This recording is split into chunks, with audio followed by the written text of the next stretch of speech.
ना काहू का गुरु, ना काहू का चेला, साफ सुथरी बातों की यही है सही बेला। दोस्तों जय हिंद। सशक्त आवाज में आप सभी का स्वागत है। मैं हूं सुनील ढांडा। दोस्तों आज राज्यसभा की एक वाकया ने मुझे बरबस 50 साल पीछे धकेल दिया।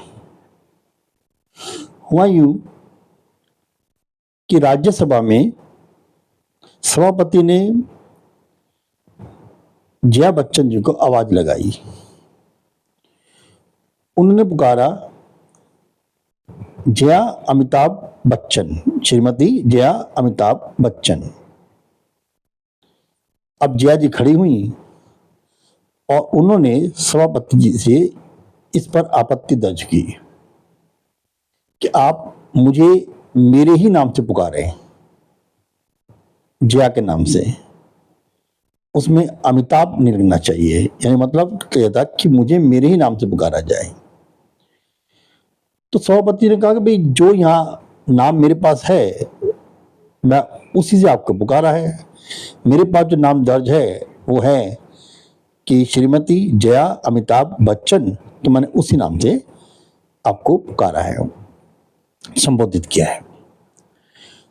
तो जया ने कहा कि भाई जरूरी नहीं है कि हम महिलाएं किसी के नाम को लगाएं, हम खुद भी, हमारी अपनी क्रेडिबिलिटी है, हम सक्षम हैं, बिल्कुल सही है। और इसी पर मुझे जो है थोड़ा 50 साल पीछे जो है वो जाना पड़ा। दोस्तों 1973 में एक फिल्म आई थी अभिमान। अभिमान फिल्म में इसका निर्देशन ऋषिकेश मुखर्जी ने किया था। असरानी भी थे, डेविड थे। तो जहां अभिमान फिल्म थी उसमें ये दोनों थे, जया बच्चन भी थी और अमिताभ बच्चन भी थे। सॉरी, मैं जया बहादुरी कहूंगा, पता नहीं उनको ये भी अच्छा ना लगे। तो ये दोनों थे उस वक्त उसमें। और उस फिल्म का एक्चुअल जो थीम था ये कि अमिताभ बच्चन एक अच्छे गायक थे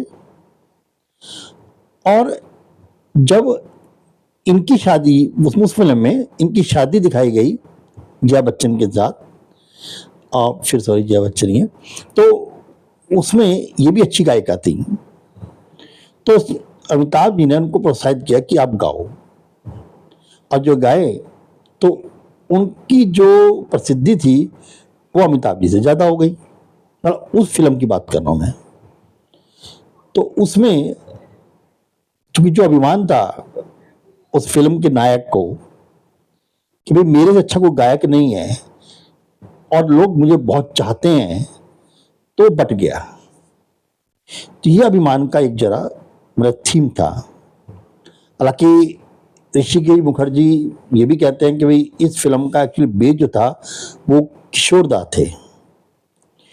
वो किशोर दा और उनकी पत्नी उरुमा के बीच में कुछ रिश्तों में अनबन थी, उन्होंने उसका बेस लेके इस फिल्म को बनाया था। खैर वो तो एक शोध का विषय भी हो सकता है। मेरा मतलब सिर्फ ये है कि ठीक है, पुरुष की अपनी अपना एक नाम है और महिला का एक अपना नाम है, लेकिन जब हम एक परिवार में बंध जाते हैं और फिर उम्र के उस दौर में जहां हमें एक दूसरे का साथ चाहिए, और वहां अगर हम अपने नाम के लिए भी बहस करें कि हम अपने में एक अलग हैं, हमारी पहचान अलग है, तो ये मेरी थोड़ी समझ में नहीं आती बात। अब देखिए ये अपने हिंदू समाज के अंदर आप देखिए कि रामचंद्र की पहचान कहां से है। आपने कहीं सुना है रामचंद्र सीता की जय? आप सुनते हो सियापति रामचंद्र की जय, यानी कि सिया के पति रामचंद्र की जय। तो ना तो राम के बिना सीता है, ना सीता के बिना राम है। राधा और कृष्ण, कृष्ण जो थे वो राधा से बहुत प्रेम करते थे, उनकी शादी नहीं हुई, लेकिन जब भी कहा जाता है राधे कृष्णा, अब गणपति देखिए आप, लक्ष्मी और गणपति, यानी हम एक कार्ड भी देने जाते हैं, वहां भी हम पहले लिखते हैं श्रीमती एंड श्री। श्री की तो वैल्यू नहीं है, श्री तो पीछे रहता है हमेशा, आगे तो श्रीमती को किया जाता है। तो हम तो उनकी पहचान बनाने तैयार हैं, मुझे इससे कोई आपत्ति नहीं है, उनका पर्सनल मैटर है। लेकिन मैं ये सोच के आ रहा हूँ कि इतने उम्र बीत जाने पर अगर हम कहीं सदन में खड़े होकर या कहीं खड़े होकर ऑब्जेक्शन करें कि हमारी अपनी ही पहचान है, तो मतलब ये हुआ कि आपके घर में भी एक विश्व सुंदरी है, तो क्या वो ऐश्वर्या राय है या ऐश्वर्या अभिषेक बच्चन है? इस पर गौर करना चाहिए आपको कि कल वो भी ये बात है कि मैं तो ऐश्वर्या राय ही हूं, मुझे लोग विश्व सुंदरी के नाम से जाना जाए, ना कि अभिषेक के नाम से। मतलब हमारी सोच कहां से कहां तक हुई, हम हर वक्त अपने आप को एक इंडिविजुअल क्यों घोषित करना चाहते हैं कि हम अपने आप पे ही हैं, जो भी हूं मैं ही हूं, दूसरा नहीं है। जब आप परिवार में बंध गए तो अंत समय तक आप एक ही हैं, आपकी पहचान अमिताभ है और अमिताभ की पहचान आप हैं। जहां तक मैं समझता हूं हिंदू समाज यही कहता है कि विवाह के पश्चात हम दोनों के पहचान एक दूसरे हैं, अलग अलग नहीं। दुनिया हमें अलग पहचान दे सकती है पर हम नहीं। हम अपने सहमत मुंह से कहें कि हमारी पहचान अपनी अलग है, हमें अपने पति से या हमें पत्नी से कोई मतलब नहीं है, तो शायद एक दुखद विषय है ये। चलिए आज इतना ही, फिर कभी। दोस्त जय हिंद।